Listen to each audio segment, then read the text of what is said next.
ओम वंदे गौ माता। मित्रों, हर दंपत्ति की चाहत जब बच्चे की होती है तो उनको एक स्वस्थ, सुंदर और मनचाही संतान चाहिए होती है, लेकिन कई बार ऐसा नहीं हो पाता है। तो ऐसी स्थिति में कई बार कुछ लोग घर परीक्षण करवाते हैं और उसके बाद उनको एबॉर्शन भी करवाना पड़ जाता है, क्योंकि उनको जो चाहिए वो संतान नहीं है तो एबॉर्शन भी करवा देते हैं। अब मित्रों, शास्त्रों में जो वर्णन मिलता है उस अनुसार आपको बता दूं, यदि कोई व्यक्ति गर्भपात करवा देना तो उससे मित्रता भी नहीं करनी चाहिए, ऐसा हमारे शास्त्र बताते हैं। तो आप समझ सकते हैं कि कितना घृणित कार्य माना जाता है।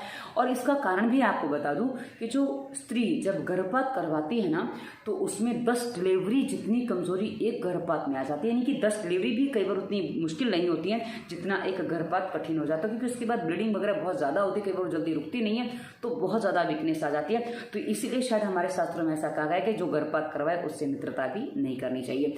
अब मित्रों, मैं इस वीडियो में जो आपको बताने वाली हूँ कि यदि आप बेटा या बेटी जो भी चाहते हैं उसके लिए आपको संभोग के लिए क्या क्या चीज़ें आपको ध्यान रखनी है, और इसमें 3 बातों का मूल आधार होता है। मैं तीनों बातें आपको बताऊंगी, और कैसी रात्रि आप चुनें, कैसी रात्रि को आप बेबी कंसीव करने के लिए चुनें, ताकि आपका बच्चा स्वस्थ सुंदर हो और वो गलत प्रवृत्ति का ना हो, आपका बच्चा अच्छी प्रवृत्ति वाला हो। क्योंकि कई बार क्या होता है ना, हम कुछ बातों पर ध्यान नहीं देते तो गलत प्रवृत्ति वाले बच्चे भी जन्म ले लेते हैं, जो कई बार हमारे कुल के पढ़ाने वाले नहीं, कुल के घातक हो जाते हैं। तो इन सब बातों का यदि आप ध्यान रखते हैं तो आपको एक बहुत अच्छा स्वस्थ शिशु मिलेगा, ये आपके भाग्य में आ जाएगा। ये मैं इसलिए कह रही हूँ क्योंकि कई बार क्या होता है ना, हमारा कर्म हमारे भाग्य को बदलता है, ये हम जानते हैं, इसलिए हम कर्म को प्रधान मानते हैं। तो आशा है आज इस वीडियो को आप ध्यान से सुनेंगे, समझेंगे, हर बात आप ध्यान से समझेंगे, क्योंकि हम आपको सारी जानकारी विस्तार से देते हैं ताकि आप कोई भी गलती ना करें, और गलती करते हैं तो फिर तो एज इट इज जो होना है वो तो होता ही है।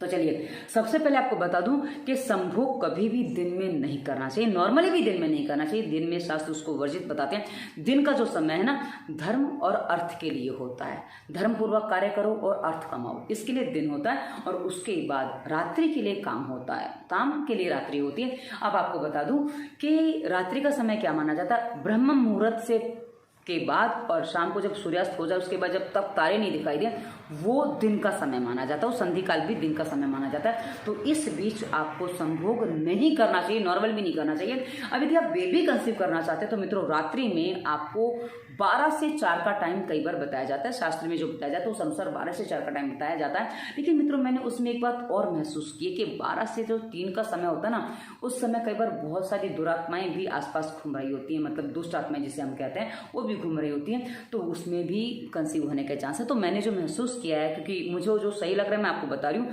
बाकी आप जो चुनेंगे वो आपका चुनाव है। तो मित्रों, जो मैंने जो सही समय पाया वो सुबह 3 से 4 का पाया है। अब जब आपको बेबी कंसीव करना है, वैसे आप उससे पहले ही आपको संभोग करना है, पर जिस दिन आप बेबी कंसीव करना चाहते हैं उसके लिए स्पेशल समय है कि आप 3 से 4 का समय पकड़िए, ताकि उस समय हमारे वातावरण में आसपास जो अच्छी आत्माएं, जो शुद्ध आत्माएं होती हैं, वो आपके गर्भ में स्थापित हो और आपका बच्चा आपका कुल दीपक बने, ना कि कुल घातक बने। इसलिए हमने आपको ये समय बताया, और ये हमारी अपनी सोच। वैसे तो 12 से 4 का समय लिया ही गया है, तो हम उसको 3 से 4 में कन्वर्ट कर देते हैं ताकि वो हमारे लिए और सुविधाजनक हो जाए। अब मित्रों, ये जो आप संभोग करेंगे उसके बाद आप थोड़ा विश्राम करेंगे, उसके बाद 1 आध घंटे बाद उठ के आप नॉर्मल काम में लगेंगे। अब विश्राम आपको कैसे करना है, जैसे आपको अनुकूल लगे, जिस स्थिति में आपको अनुकूल लगे उस स्थिति में आप विश्राम करेंगे, ताकि आपके शरीर में रिलैक्सपन आ जाए और आप उसके बाद नॉर्मल हो पाए और अपने काम में लग पाए। अब ये हमने आपको रात्रि बता दी।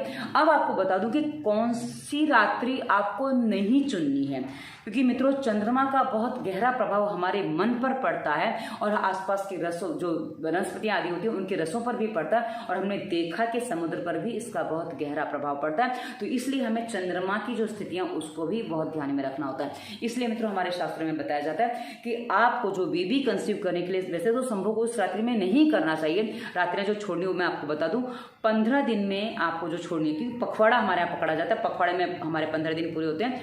तो अमावस पूर्णिमा, इसको हम एक ही दिन पकड़े, क्योंकि एक बार अमावस आती है, एक बार पूर्णिमा आती है, तो अमावस और पूर्णमासी ये, उसके अलावा चौथ, अष्टमी, एकादशी और त्रयोदशी।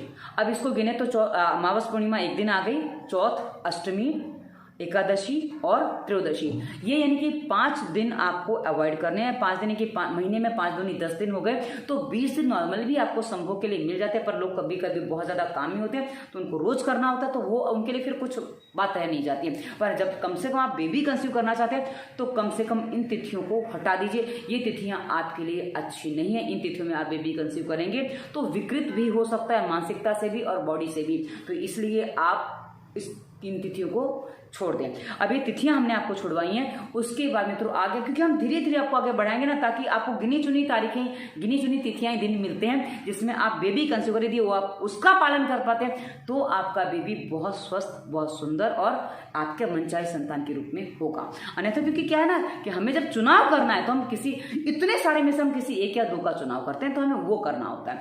अब मित्रों आगे बता दूं, 3 आधार में से जो पहला आधार है वो है रात्रि आप कौन सी चुन रहे हैं संभोग के लिए, तो सबसे पहला आधार है। अब जैसा कि आप जानते हैं 2 गुणसूत्र होते हैं स्त्री और पुरुष में, दोनों में। अब स्त्री में जो 2 गुणसूत्र होते हैं दोनों ही XX होते हैं, और पुरुष में जो 2 गुणसूत्र होते हैं उसमें X और Y दोनों होते हैं। अब ये सारी प्रक्रिया सबको पता है कि भाई XY मिलते हैं तो बेटा होता है और XX मिलती हैं तो बेटियां होती हैं, ये हम सब जानते हैं, तो इस पर मैं विस्तार से चर्चा नहीं करी हूं। अब मित्रों ये कैसे होगा, कौन सी रात में आपको कैसे पकड़ना, और ये आपके पीरियड से रिलेटेड करता है, तब आप इस बात को समझेंगे तो कोई बातें स्पष्ट हो जाएंगी। अब मित्रों पीरियड का जो दिन पकड़ा जाता है कि आपका जो पहला दिन हो कैसे पकड़ा जाएगा, क्योंकि कई बार क्या होता है लोग इसमें कंफ्यूज होता है कि भाई दिन कब से पकड़ेंगे।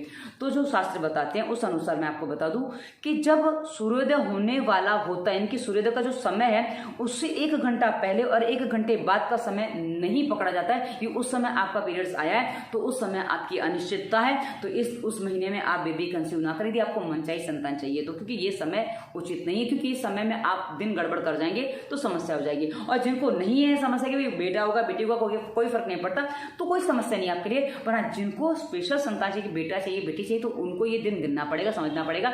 तो आपका जो दिन गिना जाएगा ना, जैसे कि माना कि सूर्योदय का समय अभी जो आज जब आप वीडियो देख रहे हो, जब आपको करना है तो 6 बजे का सूर्योदय का समय होता है। तो आप समझ लीजिए कि सूर्योदय से पहले 5 बजे और सूर्योदय के बाद 7 बजे तक, यानी कि 2 घंटे उसमें समय नहीं पकड़ा जाता। और यही 2 घंटे में यदि आपका पीरियड स्टार्ट होता है तो आप उस महीने को जाने दीजिए, वो महीना आपके लिए उचित नहीं है। हाँ, उसके बाद 7 सूर्योदय के 1 घंटे बाद जब आपका पीरियड आता है तो उसके बाद से अगला दिन जो आता है, यानी कि पूरा दिन जाएगा, रात आएगी, और उसके बीच में जब भी कभी पीरियड आएगा तो वो आपका पहला दिन 1 दिन पकड़ा जाएगा। यानी कि सुबह 8 बजे आ जाए तो भी 1 दिन पकड़ा जाएगा, और आपको 10 बजे आए और सुबह 3 बजे आए तो भी आपका वो पहला दिन पकड़ा जाएगा, ऐसा हमारे शास्त्र बताते हैं।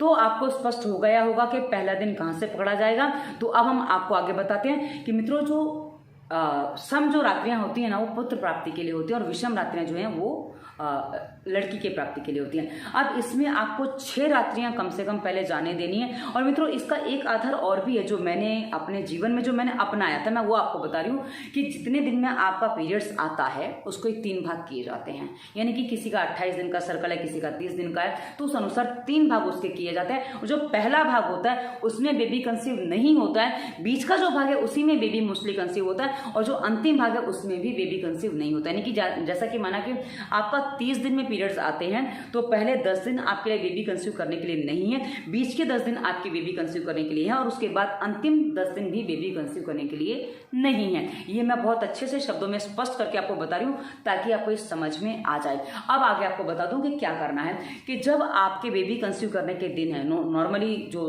बताया गया कि भाई 8वीं, क्योंकि 6ठी रात्रि आपको हटा देनी है, उसके बाद आपको कंसीव करने के लिए बारे में सोचना है। तो 8, 10, 12, 14, 16 जो रात्रि मानी जाती हैं पीरियड्स आने के बाद, वो आपके बेबी बॉय कंसीव करने के लिए मानी जाती हैं। और उसके बीच में जो रात्रियां बची हैं कौन सी, 7, 9, 11, 13, 15 ये बेबी गर्ल के कंसीव करने के लिए मानी जाती हैं, और उसमें 17 भी शामिल हो जाती है। और आगे जो है, क्योंकि क्या है ना कि आपका पीरियड्स कितने दिन में आता है उस पर भी बहुत कुछ डिपेंड करता है। तो हमने आपको सम और विषम बता दिया।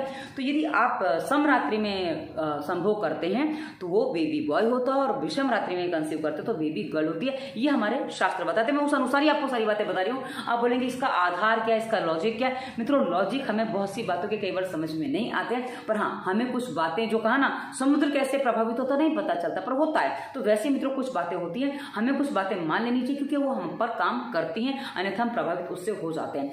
अब मित्रों एक बात और बता दूं कि जो एक फल आपने देखा होगा, फल जब कच्चा है और आप उसको तोड़ोगे तो वो खट्टा लगेगा। मैं आम के फल की बात करूँ क्योंकि बाकी फल हम ज़्यादा जल्दी वो नहीं पकड़ पाते हैं। तो आम यदि बहुत छोटा है तो कड़वा भी लगेगा, यानी कि आम अभी मजबूत नहीं हो पाई, अमियाँ भी ठीक से नहीं बन पाई है, छोटी सी है तो वो कड़वी लगेगी। और यदि थोड़ा बड़ा हो गया तो आम खट्टा लगेगा, और यदि आम पक गया है तो वो आम फिर मीठा भी लगेगा। तो मित्रों वैसे ही मित्रों जब एक अंडा बनता है, माँ के गर्भाशय में जो अंडा बनता है, यदि वो अभी कच्चा यानी कि शुरुआत का समय है तो कच्चा है, तो उसमें जो बेबी कंसीव होगा वो बेबी थोड़ा कमजोर होगा, सीधी सी बात है। तो कहा जाता है कि 8वीं 10वीं यानी कि 10वीं 11वीं रात्रि तक आप तो बेबी कंसीव करते हैं वो नॉर्मल होगा, पर हाँ उतना स्वस्थ नहीं होगा जितना होना चाहिए। उसके बाद जो 12वीं 14वीं रात्रि में जो बेबी कंसीव होता है वो सामान्य माना जाता है कि हाँ भाई वो उस नॉर्मल से थोड़ा बेटर होगा, जो पहले आया है उससे बेटर होगा। पर जो बेबी 15वीं 16वीं बेबी है तो लड़की है तो 15वीं और लड़का है तो 16वीं रात्रि में यदि कंसीव होता है तो वो बच्चा बहुत ही अच्छा विलक्षण बुद्धि वाला भी होता है और एक स्वस्थ संतान भी होती है, और वो मतलब वो जीवन में कुछ कर गुजरने वाली संतान होती है। पर हाँ उसका चुनाव मात्र एक दिन ही होता है। तो आप सोचिए कितनी सारी बातें हैं जिसको आपको फॉलो करके इस बात को समझना पड़ेगा कि भाई क्या स्थितियां बनती हैं, और उसके बाद आप बेबी कंसीव करते हैं तो बेबी स्वस्थ भी होता है, सुंदर भी होता है, मजबूत भी होता है और आपके अनुसार भी होता है। तो ये सारी बातें, अब इतनी सारी बातें कैसे ध्यान रखी जाए, कैसे क्या किया जाए, कई बार आप लोग इसमें उलझ जाते हो, ये बहुत बड़ा विषय आ जाता है। तो मित्रों यदि आप समझेंगे तो उलझेंगे नहीं, और हाँ यदि आपको अपने अनुसार परिणाम चाहिए तो आप मेहनत भी करें, क्योंकि जैसा कि आप जानते हैं हमारा उद्देश्य दवा मुक्त भारत, और उसकी उद्देश्य की पूर्ति के लिए हम बहुत सारी वीडियो बनाते हैं। और मित्रों हमने इससे पहले गर्भावस्था के लिए और भी वीडियो बनाए कि आपका स्पर्म कैसा होना चाहिए, गर्भाशय की स्थिति कैसी होनी चाहिए, आपका खान पान कैसा होना चाहिए। हमने बहुत सारी वीडियो इससे पहले भी दिए ताकि उनका भी निर्देश आप सुने और आपको पता चले कि आप में संयम कैसे है, क्योंकि संयम के बिना कुछ भी संभव नहीं है। आप मनचाही चीजें तभी कर सकते हैं जब आप में संयम हो और आप एक धैर्यवान व्यक्ति हो, तभी आप ये चीजें कर सकते हैं, अन्यथा तो कुछ भी पॉसिबल नहीं है। और इसीलिए कहा ना, जैसे माता पिता होते हैं संतान भी वैसी होती है। ये आप में धैर्य नहीं है तो आपका बच्चा आप ही का तो प्रतिरूप है होगा ना, तो वैसा ही होगा। इसलिए ये आपको करना होगा यदि आप मनचाही संतान चाहते हैं तो। अब मित्रों दूसरा तीसरा जो आधार है कि संतान कैसी होगी वो भी मैं आपको बता दूं। क्या आपने देखा होगा कि हमारे जो राजे रजवाड़े थे पुराने, उनके अधिकांश बेटे हुआ करते थे, क्योंकि मित्रों जो युद्ध लड़ने वाले होते हैं, जो कुछ होते हैं ना, उनका वीर थोड़ा ज़्यादा मजबूत होता है। और रानियाँ यदि घर पे रहती है उनका वीर, उनका जो रज है उतना रज धातु उतना मजबूत नहीं होती है। तो जब यदि आपका वीर धातु मजबूत है तो आपको बेटा होगा, ये निश्चित है। पर यदि महिला मजबूत है तो उस ऐसी स्थिति में कई बार बेटियां भी होती हैं, और दोनों ही मजबूत है तो कभी कभी मित्रों नपुंसक भी, दोनों मजबूत या कमजोर एक ही स्थिति में तो कभी कभी नपुंसक संतान भी जन्म लेती है। उसके पीछे का कारण भी कुछ ऐसा ही है। अब ये बहुत ही छोटी छोटी बातें आप बोलेंगे ऐसे कैसे, इसीलिए कहा जाता है मित्रों कि बच्चा होना भाग्य की बात है, उसको भाग्य पे प्रारब्ध पे छोड़ देना चाहिए। आप मात्र ये कल्पना करो, आप ये सोचो कि एक स्वस्थ संतान जन्म ले जिसको जो ना खुद रोगी हो और ना ही हमें रोगों से अपने पीड़ित करे और ना हम रोगी हो पाए उसके लिए। क्योंकि यदि आप एबॉर्शन करवाते तो मैंने शुरुआत में बता दिया कि बहुत सारी वीकनेस आ जाती है। उसके बाद कई बार तो ऐसा भी हो जाता है कि महिला माँ बनने की स्थिति में नहीं रह जाती है, तो ये भी कई बार समस्या हो जाती है। तो आप क्यों एक माँ को कुछ अधिकार एक स्त्री से छीन रहे हैं? तो ऐसी गलतियां ना करें। माँ खुद कई बार ये गलती करती है, तो ऐसी गलती आप अपने साथ ऐसा अत्याचार ना करें। अब मैं मित्रों इसमें और कुछ बातें आपको बता दूं कि जब आप बेबी कंसीव करना चाहते हैं तो कहा ना, एक ही प्रार्थना करिए कि जो भी बालक हो, क्योंकि आपके प्रारब्ध में क्या है, आपके भाग्य में क्या आप नहीं जानते हैं। आप उसको बदल सकते हैं कुछ कामों से, लेकिन आप सोचें कि पूरी तरह से बदल जाए, नॉट पॉसिबल। इसलिए आपको कुछ बातों को समझना होगा। और यदि आप इस चुनाव में चलते हैं तो आपको बहुत सारा टेंशन भी झेलना पड़ेगा। इसलिए यदि आप टेंशन मुक्त रहना चाहते हैं तो जो ईश्वर दे रहा है जो है उसको स्वीकार करिए और अपने जीवन में आगे बढ़िए। क्योंकि आप देखिए आज बेटे भी साथ में नहीं रहते और बेटियां भी साथ में नहीं रहती। बेटियां विदा होकर चली जाती हैं और बेटे अपने जॉब करने कहीं और चले जाते हैं। तो ऐसा नहीं है कि बेटा, हाँ कुल दीपक कहा जाता है। अब कुल का दीपक आगे क्या करता है, आपने कितना अपने कुल का नाम रोशन किया, जरा आप खुद ही देख लीजिए। तो ऐसी स्थितियां हैं मित्रों, क्योंकि क्या है ना, हम कई बार बहुत सारी चीजें सोचते हैं, समझते हैं, और ऐसा कर देंगे वैसा कर देंगे, पर हम कुछ कर नहीं पाते हैं क्योंकि हम खुद कमजोर होते हैं। और मित्रों, मजबूत व्यक्ति कभी भी किसी ऐसे आडंबर में नहीं पड़ता है। मैं इसको आडंबर इसलिए कह रही हूँ क्योंकि हमें बेटा ही चाहिए, बेटी चाहिए, आडंबर ही है। आपको जो संतान मिले, बस स्वस्थ मिले, इसकी कामना आप करते हैं तो आप एक अच्छे माता पिता हैं। वरना आपकी जो संतान होगी, बाय द वे आपने सारी कोशिश की पर उसके बाद भी कामयाबी नहीं मिली। क्योंकि कुछ लोग ये क्या कहते हैं, कुछ ये ज्योतिष वगैरह के चक्कर में ही पड़ जाते हैं। हाँ, कुछ ज्योतिष जो बहुत अच्छी गणना जानते हैं वो करवा भी देते हैं, उनसे हो भी जाता है, क्योंकि मैंने ऐसे भी लोग देखे हैं। पर हाँ, कभी कभी कुछ ज्योतिष आपको फंसा भी देते हैं और उनमें बहुत सारा खर्चा भी करवा देते हैं, लेकिन परिणाम ढाक के 3 पर कुछ नहीं आता है। इसलिए मित्रों, आप जो निर्णय है उसको स्वीकार करेंगे तो ये आपके हित में, आपके लिए अच्छा है। तो आशा है ये वीडियो आपको समझ में आया होगा। आपको क्या करना है, निर्णय तो आपको ही करना है, क्योंकि हम आपकी जगह निर्णय नहीं करवा सकते। और मित्रों, इसी वीडियो के डिस्क्रिप्शन में आगे हमने दिया, यदि आपके शरीर में कोई रोग विशेष है क्योंकि जिसके कारण आप कमजोर हो जाते हैं। और हाँ, यदि महिला कमजोर रह गई मित्रों तो गर्भाशय भी कमजोर हो जाएगा। मैं वो बात अधूरी छोड़ाई थी। तो महिला का गर्भाशय भी कमजोर हो जाएगा, तो जो बेटा आपका पनपेगा ना वो भी कमजोर रहेगा, क्योंकि भूमि मजबूत चाहिए तभी तो उसका में पड़े हुआ बीज मजबूती से पनपेगा। तो इसलिए ये आपको समझना होगा। और मित्रों, कई बार आप कुछ लोग ये कहते हैं कि भाई आप बेबी बॉय कंसीव बाद में, यदि आप बेबी कंसीव करने के बाद भी आप कुछ चीजें करवाओगे तो लड़का हो जाएगा। मित्रों, यदि बेबी गर्ल कंसीव हो गई है तो बाद में कुछ भी करोगे तो कुछ नहीं होने वाला। तो जो होना वो होना है, फिर किस बात का रोना है, तो चलने दीजिए। अब इसी वीडियो के डिस्क्रिप्शन में आगे हमने स्वास्थ्य नियम, ये क्या कहते हैं, रोगों के कारण और बहुत सारी प्लेलिस्ट दी, यहाँ पे एक बार चेक करिएगा। अपने काम के बहुत सारे वीडियो आपको मिलने वाले हैं, जिसको फॉलो करके आप अपने आप को स्वस्थ बना सकते हैं और एक मजबूत माता पिता के रूप में अपने बच्चे के लिए तैयार हो सकते हैं। और अंत में हमने इंस्टाग्राम, फेसबुक का लिंक दिया, जहाँ बहुत सारे मोटिवेशन थॉट देते हैं जो आपको जीवन जीने में सहायता करते हैं। आप हमें वहाँ प्रश्न भी कर सकते हैं और उसके आगे हमने अपने नंबर दिया। हमने आपको ऊपर सभी रोगों का समाधान बताया, क्योंकि दवा मुक्ति और वायरस के प्रभाव प्लेलिस्ट में हमारे बहुत सारे रोगों पर वीडियो है, देखिए, पालन करिए, समाधान करिए। और अंत में नंबर इसलिए ताकि आपको यदि कंसल्टेंसी करनी है तो आप हमसे वो भी कर सकते हैं। वैसे हम आपके हर प्रश्न का उत्तर देते हैं, हर जगह देते हैं। आप जहां भी प्रश्न करें, पर प्रश्न एक ही जगह करें। और ये वीडियो आपको कैसा लगा अवश्य बताइएगा। धन्यवाद। वंदे मातरम।